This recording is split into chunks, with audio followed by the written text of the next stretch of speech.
Je vais vous montrer quelques exercices que vous pouvez faire par terre.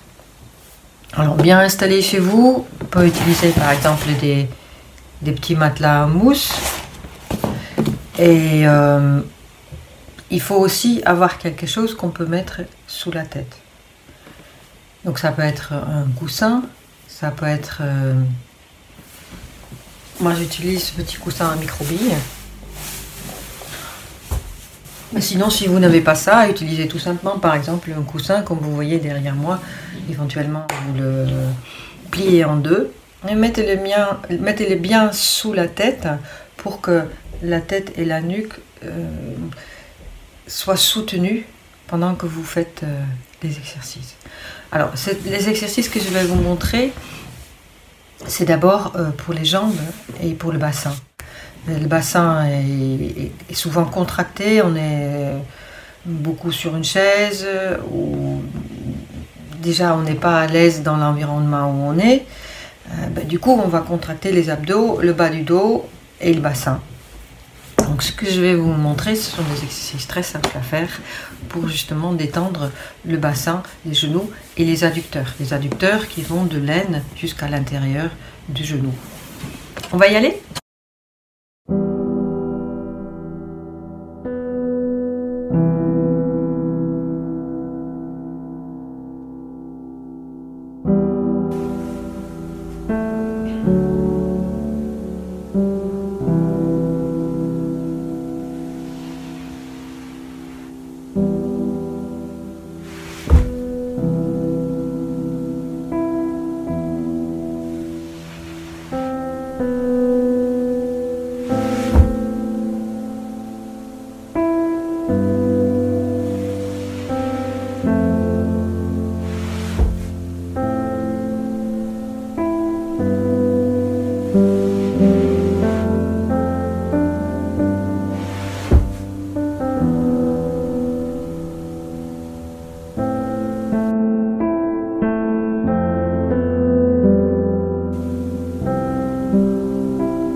Vous avez vu, c'est simple à faire.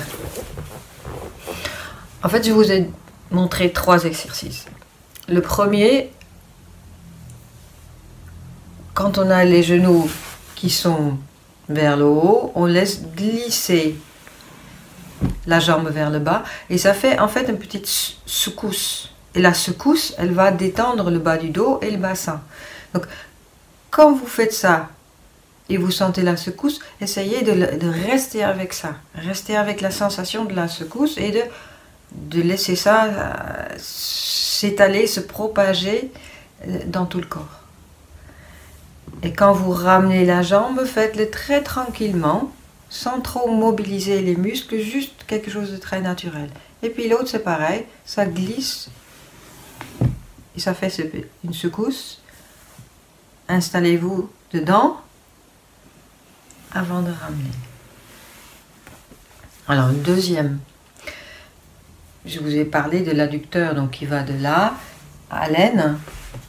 Et là, souvent, il est serré. Quand on est tendu, on a souvent l'adducteur très serré, ce qui donne des maux dans le bas du dos. Donc, ce que je vous ai montré, c'est que on a les deux genoux comme ça qui pointent vers le ciel et on va laisser tomber un des deux jusqu'où vous pouvez. C'est même difficile de se dire mais comment je peux faire, j'arrive pas. Essayez de sentir comment ça marche, qu'est-ce qui va se détendre quand vous faites ça. Une fois que vous êtes au maximum de vos capacités, ça glisse vers l'avant. Vous allez le laisser se reposer un petit peu avant de remonter le genou. Pareil de l'autre côté, vous sentez que ça, il faut que ça se détende en fait. Hop. Et ça peut partir. Laissez glisser le pied vers l'avant avant de le ramener vers le haut. Le troisième, c'est en fait se rendre compte qu'est-ce que fait l'adducteur. Donc je glisse comme dans le tout premier mouvement, je laisse glisser le pied vers l'avant et cette fois-ci je tourne. Vous avez vu dans la vidéo, là c'est un peu compliqué avec l'angle de caméra. Le genou il est un peu vers l'extérieur et il faut le ramener. Et pour le ramener, il faut justement utiliser l'adducteur. Donc vous allez sentir, ah oui, là j'utilise mon adducteur pour en fait faire ramener mon genou vers le ciel. Je dois utiliser mon adducteur. Donc ça vous donne une idée qu'est-ce que c'est et où il se situe et comment je l'utilise normalement. Une fois qu'on a compris ça, on peut le détendre. Quand quelque chose qu'on peut tendre, on peut détendre. Donc essayez peut-être plusieurs fois de tendre, de ramener et de lâcher. Si vous avez peur que ça va trop loin, que ça va trop vite, dans ce cas-là, éventuellement, mettez-vous à côté, par exemple, d'une paroi. Donc là, vous voyez derrière moi, il y a le paroi en bois. Donc imaginons que ça, c'est le paroi en bois. Il est là et il va en fait retenir mon genou pour qu'il ne tombe pas plus loin. Et du coup, peut-être je me sens plus en sécurité. Et je dis, bah, y a pas de problème, je ne vais pas me faire mal. Je vais prendre, je sais pas, 10, 20 cm. Je le laisse tomber. Et du coup, ça me retient. Et le chemin est plus petit. Et c'est donc plus facile de ramener le genou. Regardez ce qui marche pour vous. Mais toujours est-il que ça va grandement aider à détendre le bassin. Et du coup aussi le bas du dos, si vous avez des douleurs par exemple dans le bas du dos, peut-être au niveau du sacrum, ce genre de petits exercices, ça va vraiment vous détendre. Et aussi, et peut-être surtout après une longue période assis, mal assis parfois, sur une chaise où vous êtes tout le temps en train de faire quelque chose avec le haut de votre corps, les bras, le souris, le clavier, etc. Là, on peut ramener toutes ces tensions-là vers le bas. Et du coup, on peut réellement se détendre. J'espère que ça va vous aider. À la prochaine fois.